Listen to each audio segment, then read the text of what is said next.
जी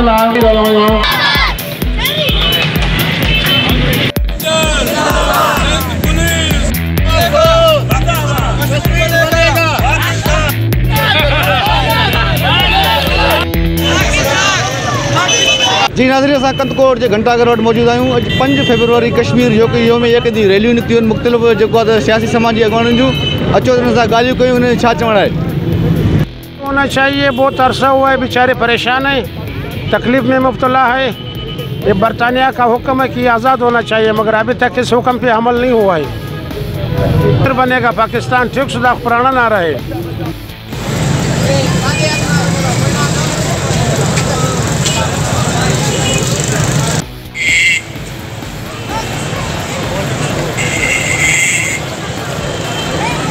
कश्मीरनि जे लाइ यकजहती जो ॾींहुं मुज़ाहिरो कयो थो वञे, मौलाना फज़ल रहमान साहब जे हुकुम ते असां पियो मुतालबो था कयूं गवर्नमेंट खां त यकदमि कश्मीर खे आज़ादु करायो वञे ऐं कश्मीर खे हिंदुस्तान जे तसल्लुत खां आज़ादु करायो वञे। असांजो इहो मुतालबो आहे।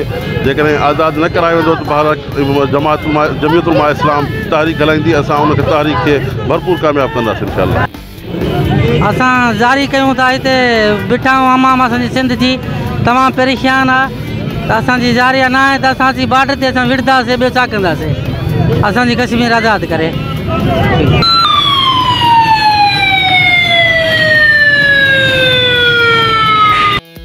हिंदुस्तान जेका सो करे रहियो आहे, अफ़सोस इन ॻाल्हि जो आहे त एॾी इंटरनेशनल दहशतगर्दी हिंदुस्तान जे करण जे बावजूदि अक़वाम मुतहिदा अखियूं छो ॿूटियूं वेठी आहे। असां इंटरनेशनल इंतज़ामिया खां गुज़ारिश था कयूं त कश्मीर खे अक़वाम मुतहिदा जी क़रारदाद तहत जेका सो उन्हनि खे आज़ादी ॾिनी वञे।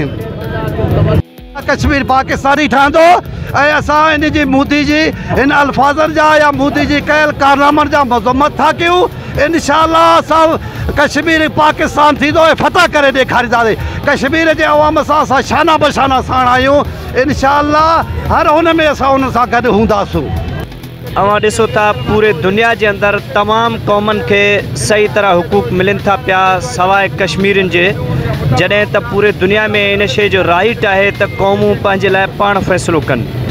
उन्हनि खे हक़ ख़ुदि इरादियत खां महरूम कयो वियो आहे। रेफरेंडम जो हक़ न ॾिनो वञे थो। हींअर हिंदुस्तान जेको छटी ख़ात्मो करे कश्मीरनि जे उन आज़ादु हैसियत खे ख़तमु करे, उन्हनि जे आज़ादु रियासतुनि जी हैसियत खे ख़तमु करे हिंदुस्तान हुकूमत जेका ज़ुल्म कयो आहे, असां इन ज़ुल्म जो मज़म्मत कयूं था ऐं असां मुतालबो कयो था अक़वाम मुतहिदा खां कश्मीरनि खे पंहिंजा हुकूक ॾिना वञे। बरक़रार रखी आहे मोदी सरकार, असां उनजी मज़म्मत कयूं था पिया ऐं असां पंहिंजे कश्मीरी भाइरनि सां गॾु आहियूं ऐं असां अक़वाम मुतहिदा खे अपील था कयूं त ख़ुदा रा कश्मीरी काज़ जे हवाले सां पंहिंजे पाण खे क्लियर रखे। ईअं न थिए जो सुभाणे का बि क़ौम अक़वाम मुतहिदा में वेहण लाइ तयारु न थिए। ॻाल्हायूं।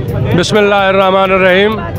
जीअं त अॼु जी ही रैली योम कश्मीर यकजहती कश्मीर जे नाले सां कंदकोट में पठान बिरादरी जे तरफ़ खां लाला शमसुद्दीन पठान जी अॻवानी में मुनक़िद कई वई आहे। जीअं त 6 महीननि खां वठी इंडिया हुकूमत, मोदी हुकूमत कश्मीरनि ते जबर करे थी, ज़ुल्म करे थी। असां अक़वाम मुतहिदा खे अपील कयूं था त भारत जी गुंडागर्दी ख़तमु करे कश्मीरनि खे आज़ादी ॾिनी वञे ऐं हू पंहिंजी आज़ादी सां ज़िंदगी गुज़ारे सघनि। फरवरी कश्मीरनि सां यकजहती जो ॾींहुं आहे, मल्हायो पियो वञे। तव्हां ॾिसो था त सॼे पाकिस्तान में इहो ॾींहुं मल्हायो पियो वञे। कंदकोट जे अंदरि बि हीअ आहे पंहिंजो मल्हायो पियो वञे। असांजा अॼु इहे पठान बिरादरी सभु गॾु थी आहे इन ॾींहुं मल्हाइण लाइ। ऐं तव्हांखे ख़बर आहे त 6 महीननि खां कर्फ्यू लॻो पियो आहे कश्मीर में। इंडिया वॾो ज़ुल्म कयो आहे कश्मीरनि सां, जेको असां उनजी सख़्तु मज़म्मत कयूं था पिया ऐं आलमी इदारनि खे ख़ासि करे असां इहो गुज़ारिश कंदासीं त इन ग़रीबनि कश्मीरनि सां जेको ज़ुल्म थिए थो उहो बंदि करायो वञे।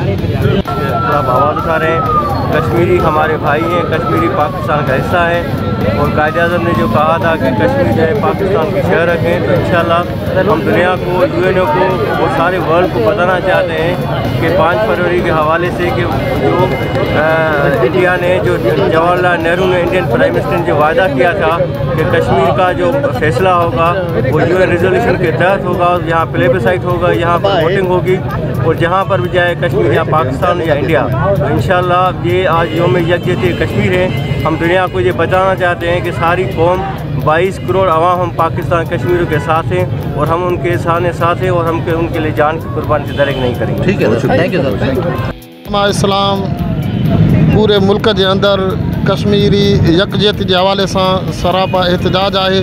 अॼु जमीयत उलमा इस्लाम ज़िले कश्मीर के तरफा भी मुज़ाहरो करे दुनिया के यो पैगाम ॾिनो वञे थो त कश्मीर के मथां जो ज़ुल्म आहे उहो बंदि कयो वञे। काफ़ी महीननि खां वठी करे कश्मीर अवाम के मथां कर्फ्यू लागू आहे, उहो बि ख़त्म कयो वञे। अक़वाम मुत्तहिदा खां मुतालबो कयो वञे थो त कश्मीर खे पंहिंजो जीअण झक ॾिनो वञे ऐं उन्हनि खे आज़ादी ॾिनी वञे। जी अॼु जेको आहे सो 5 फरवरी यकजहती कश्मीर डे के हवाले से पूरी कंदकोट जी अवाम जी सरापा एहतजाज है ऐं पंहिंजे कश्मीरी भाइयों से यकजहती जो मुज़ाहरो करे पई। अॼु असीं क़ौमी अमन कमेटी तरफा भी सरापा एहतजाज आहियूं ऐं पंहिंजे कश्मीरी भाइयों के हक़नि के लाइ आवाज़ उथारियूं पिया ऐं अक़वाम मुत्तहिदा खां असीं मुतालबो कयूं पिया त जो कश्मीरियुनि सां ज़ुल्म ऐं बरबरी हले पई जेको इंडियन दहशतगर्दनि तरफा ऐं जेको कश्मीरियुनि खे क़त्ल आम कयो वञे पियो ऐं उन्हनि जो लॉकडाउन कयो आहे उनखे फिलफोर ख़त्म करायो वञे ऐं कश्मीरियुनि खे हक़ ख़ुद इरादी ॾिनी वञे। हज़रत मौलाना फज़ल रहमान साहब के हुकुम ते कश्मीरियुनि सां यकजहती के लाइ असां ॾियारो मल्हाए रहिया आहियूं। इंतिहाई ज़ुल्म ऐं दहशतगर्दी थिए थी मिसकीन नियाणियुनि ते, मज़लूम नंढड़े मासूम ॿारनि ते।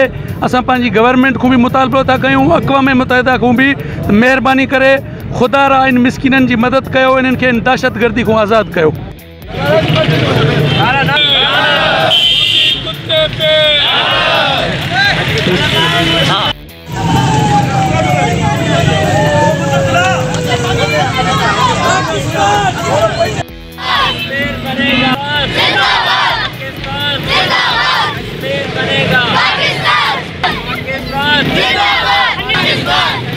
अल्हम्दुलिल्लाह रब्बिल आलमीन वस्सलातु वस्सलामु अला खातिमिल अंबिया वल मुरसलीन।